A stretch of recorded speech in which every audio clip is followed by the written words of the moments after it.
Lovelock, Nevada. In the early 1800s, local legends passed down by the Paiute Indians told of a race of giants who were exterminated by their tribe. It is said this was done by trapping the giants in a cave, shooting arrows at them, and then starting a large fire at the mouth of the cave.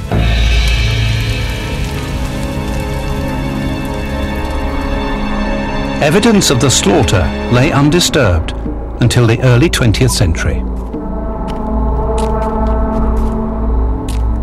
Lovelock Cave was first discovered by local ranchers who were looking for bat guano to use in their fields. In need of fertilizer for their crops, the ranchers removed nearly 10 foot of guano-enriched soil from the surface of the cave. And then they began finding human remains.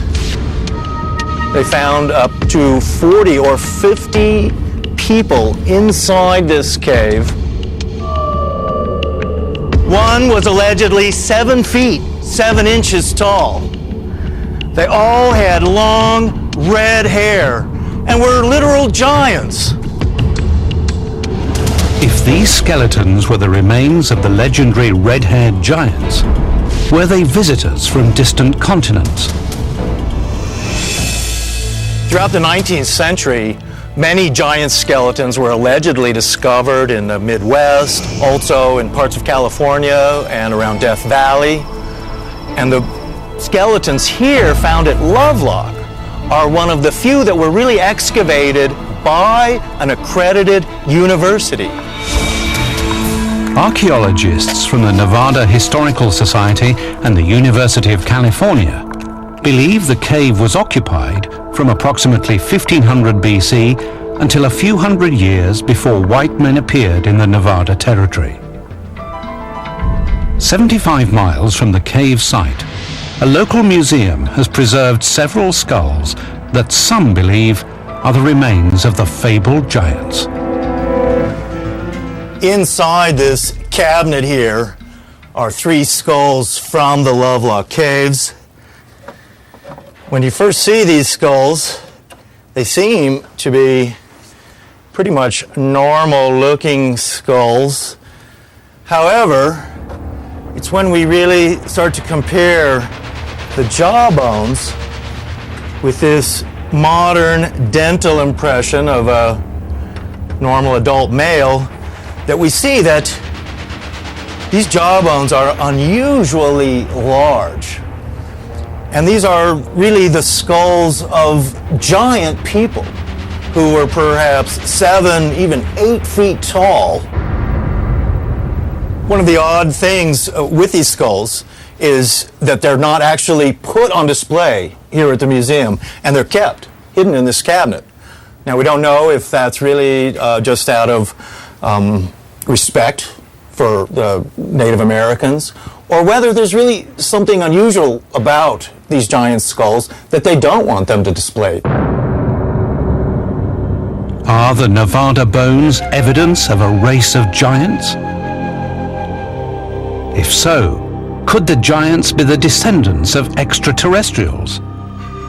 According to the Hebrew Testament, one such giant appeared in the valley of Elah 2,500 years ago.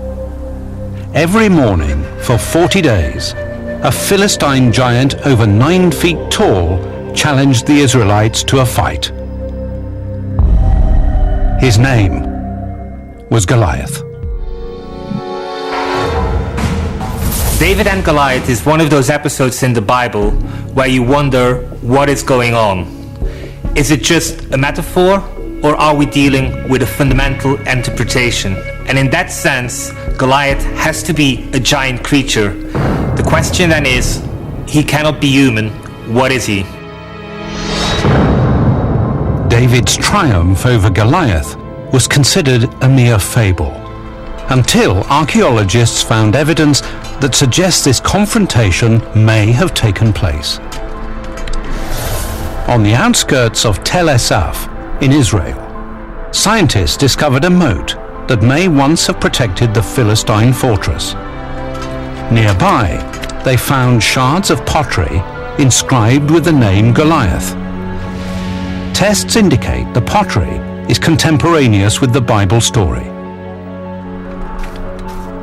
Ancient astronaut theorists argue it's evidence of extraterrestrial giants in biblical times. And, they say, there is much more. The most common megalithic construction is the dolmen. Believed to be burial chambers, they're found throughout Europe, the Middle East, South America, and Asia. Could these megastructures be the ruins of giants? Archaeology likes to use the word dolmen, but they were formerly known in folklore as giants' graves. A dolmen is shaped like the Greek letter pi with the top on it. And they're made of enormous blocks of limestone. And even today, we are marveled that anyone could construct those things and wonder how they got the top on top of the uprights.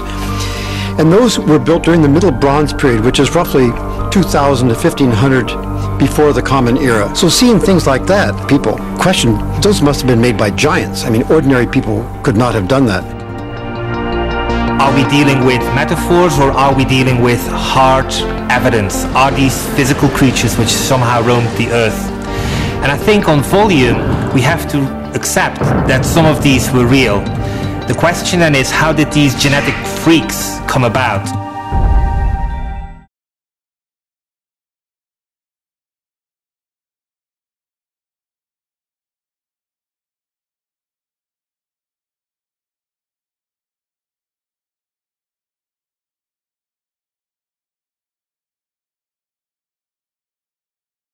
Give us this bread.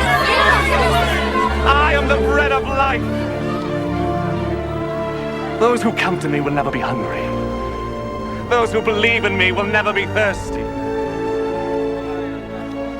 Now I told you that you have seen me, but will not believe.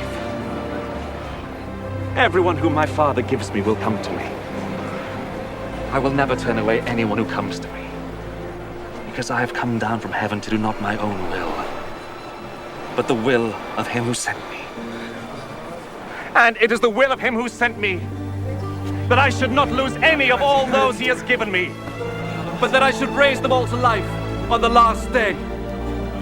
For what my Father wants is that all who see the Son and believe in him should have eternal life. And I will raise them to life on the last day.